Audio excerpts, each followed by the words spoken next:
હવામાન ખાતાની આગાહીને લઈને સમગ્ર ગુજરાતમાં ઠેર ઠેર જગ્યાએ કમોસમી વરસાદ ખાબક્યો છે। આપ જોઈ શકો છો, હું તમને દેખાડવા માંગીશ કે જે વિરમગામ એપીએમસી જે માર્કેટયાર્ડ છે તેમાં વહેલી સવારે જે વિરમગામ પંથકમાં જે વરસાદ ખાબક્યો, જેના કારણે વિરમગામ જે એપીએમસીમાં જે ખુલ્લામાં જે ઘઉં, ડાંગર સહિત જે એરંડા સહિતનો જે પાક છે તે ગઈકાલથી જે લેવાની વ્યવસ્થા ચાલી રહી હતી, પરંતુ થોડો ઘણો જે માલ જે આપ જોઈ શકો છો જે ખુલ્લામાં પડ્યો છે તેને તાડપત્રીથી પણ ઢાંકવાનો પ્રયાસ કર્યો છે, પરંતુ એકાએક જે વરસાદ ખાબક્યો જેના કારણે અત્યારે હાલ એપીએમસી માર્કેટમાં કમોસમી વરસાદી પાણી ભરાયા છે। અને બીજી બાજુ અત્યારે વેપારી દ્વારા જે ખુલ્લો જે માલ છે તેને ઢાંકી અને બીજી બાજુ વરસાદી પાણી જે છે તેને નિકાલની પણ વ્યવસ્થા અત્યારે હાલ કરી રહ્યા છે। બીજી બાજુ વિરમગામ શહેરમાં અગાઉથી જ અત્યારે ડાંગર, કપાસ સહિતના જે પાકો છે તેની પુષ્કળ પ્રમાણમાં આવક જોવા મળી છે। બીજી બાજુ ખેડૂતો કુદરતનો જે આફત છે તેને લઈને અત્યારે મોટા પ્રમાણમાં અત્યારે નુકસાનની ભીતિ સેવી રહ્યા છે। પિયુષ ગજ્જર, સંદેશ ન્યૂઝ, વિરમગામ। સવારે જે વહેલી સવારે કમોસમી વરસાદ પડ્યો, એપીએમસીની શું હાલત છે, શું નુકસાન છે, પાણી ભરાયા છે? અત્યારે હાલ જે સરકારે હવામાનની આગાહી કરેલ અને એ બાબતે દરેક વેપારીને જાણ કરેલ, પણ છતાં જે માલ બધો સંકેલાતા આવકના પ્રમાણમાં અત્યારે ડાંગરની, એરંડાની, ઘઉંની એ બધી આવક પુષ્કળ પ્રમાણમાં હોવાથી માલ લેવાતા છતાં પણ લગભગ તમે પાછળ જોઈ શકો છો એ પ્રમાણે ડાંગર લગભગ 8 થી 10 હજાર મણનું નુકસાન આવે એવું છે। પડી રહેલો માલ તમે જુઓ છો ને પાણીમાં દેખાય છે, ઊભી બોરી પલળી ગયેલ છે।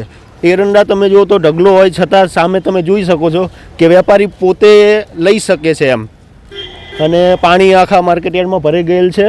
અને અત્યારે પાણી કાઢવાની વ્યવસ્થા ચાલી રહી છે અને વેપારી બધા પોતપોતાનો માલ હગે વગે થાય અને નુકસાન જેમ બને એટલું ઓછું થાય એ પ્રમાણે એ દિશામાં આગળ વધી રહ્યા છે। મહેન્દ્રભાઈ દરિયાલા ઠક્કર। એપીએમસીમાં પાણી અત્યારે ઘણું ભરાયેલું છે, વેપારીઓ પરેશાનીમાં છે। એક વેપારી અલ્તાફભાઈ ટ્રેડિંગ કંપનીના લગભગ 50 મણ એરંડા તણીને બહાર ગયેલા છે, અને એ લોકો પોતે માલિક અત્યારે ભેગા કરી ગટરના પાણીમાં અને ભેગા કરીને કોથળા ભરે છે, સમજ્યા? આવી પરિસ્થિતિમાં છે।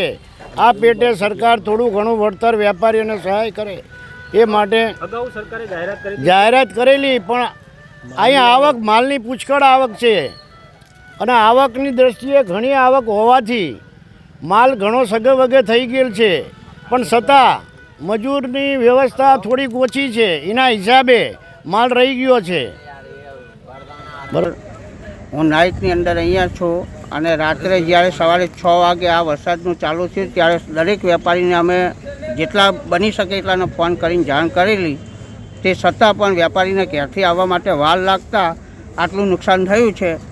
અને કેટલા કલાક વરસાદ પડ્યો હશે ને નુકસાન શું છે? વરસાદ લગભગ 20 મિનિટ જેવો પડ્યો, અને વેપારીઓને ઘણું ડાંગરનું, એરંડાનું અને પાણીની અંદર અત્યારે હાલ તમને દેખાય છે કે આવી રીતનો તણાયેલો છે। વેપારીઓ હવે એમના મજૂરો સાથે આ કરે છે, કારણ કે ગેસની જવાબદારી પણ અમારી હોય એટલે અમે તો એની અંદર સંકળાઈ શકીએ નહીં।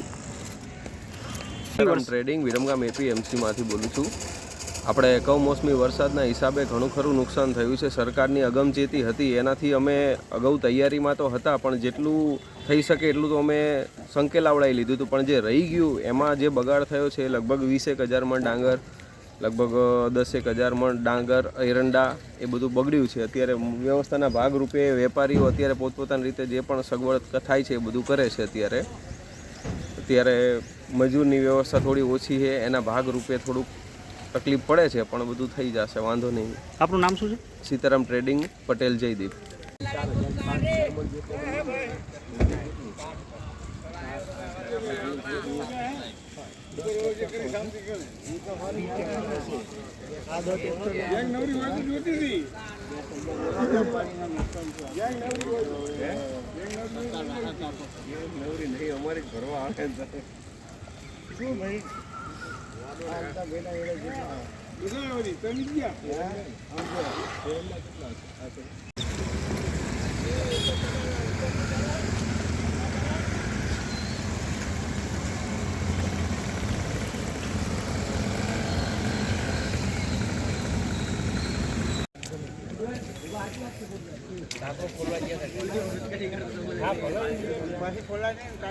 વ્યાપારી